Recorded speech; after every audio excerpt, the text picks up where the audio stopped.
Hey everyone, Sean Closset here, your local guide to Denver, Colorado real estate.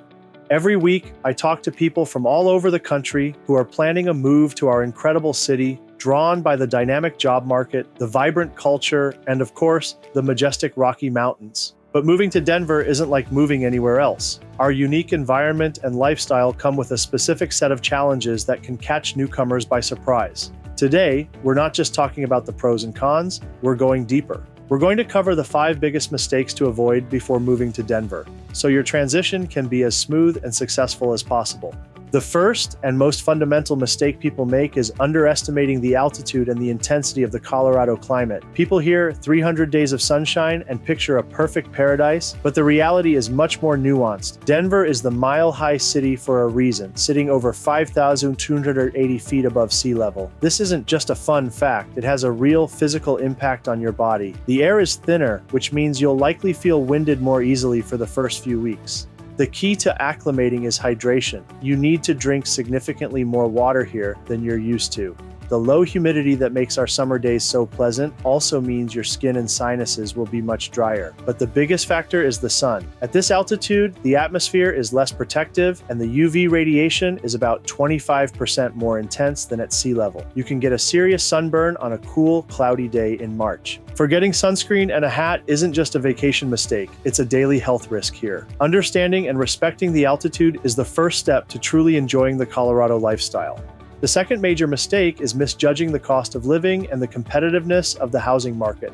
Many people moving from the coast are looking for relief, and while Denver is more affordable than places like San Francisco or New York City, it is not a cheap place to live. The secret has been out for a long time, and years of strong population growth have created a very high-demand housing market. The median price for a single-family home in the Denver metro area is significantly higher than the national average. What might be considered a starter home budget in other parts of the country might only get you a condo or a townhouse here. The rental market is equally competitive, with high demand and rising prices. Beyond housing, you have to consider the other costs. While our property taxes are relatively low, our sales tax adds up. And more importantly, you have to budget for the lifestyle tax. A huge reason to live in Denver is to enjoy the mountains, and that costs money. Ski passes, hiking gear, mountain bikes, gasoline for weekend trips. These expenses are a real and significant part of the budget for most active residents. Coming here with a realistic financial picture is crucial to avoid being house poor and unable to enjoy the very things that drew you to Colorado in the first place.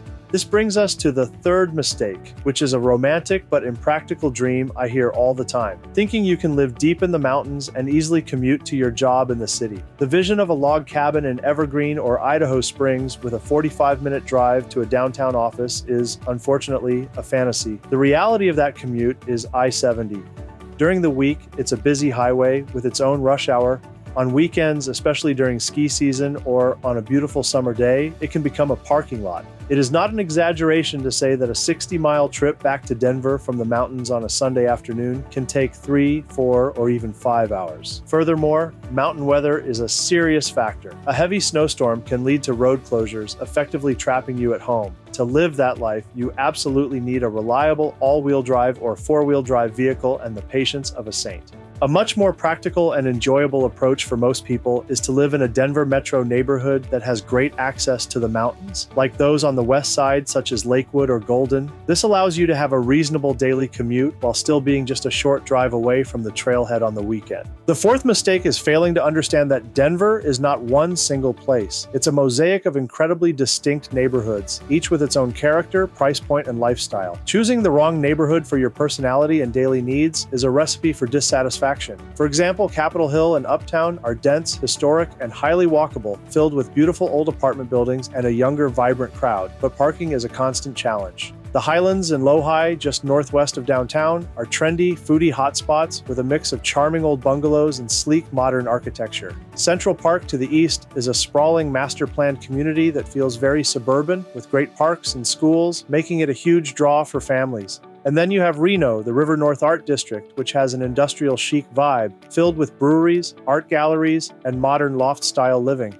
You simply cannot get a feel for these areas from an online listing. You have to get on the ground, walk the streets, visit the local coffee shops, and see where you feel at home. Your choice of neighborhood will define your Denver experience more than almost any other factor. Finally, the fifth mistake is miscalculating your transportation needs. People moving from cities with robust public transit might think they can live a car-free life, while others might not realize their front-wheel drive sedan isn't cut out for the Colorado lifestyle. The truth is somewhere in the middle. Denver's RTD system, with its light rail and bus network, is decent. It's very useful for commuting from many suburbs into the downtown core. However, it is not comprehensive enough to rely on for all your daily needs, and it certainly won't get you to the mountains.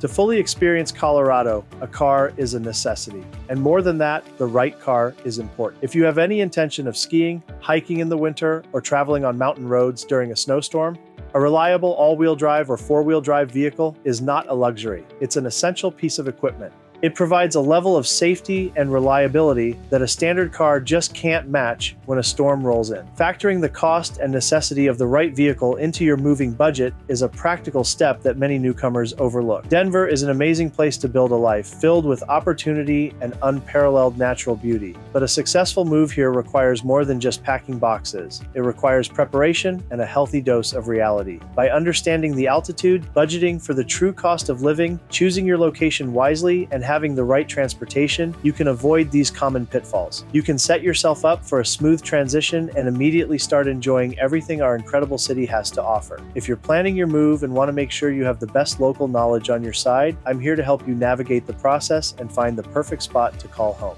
Be sure to like this video, subscribe to my channel for more Denver real estate insights, and leave any questions you have in the comments below. Thanks for watching, and I'll see you in the next video.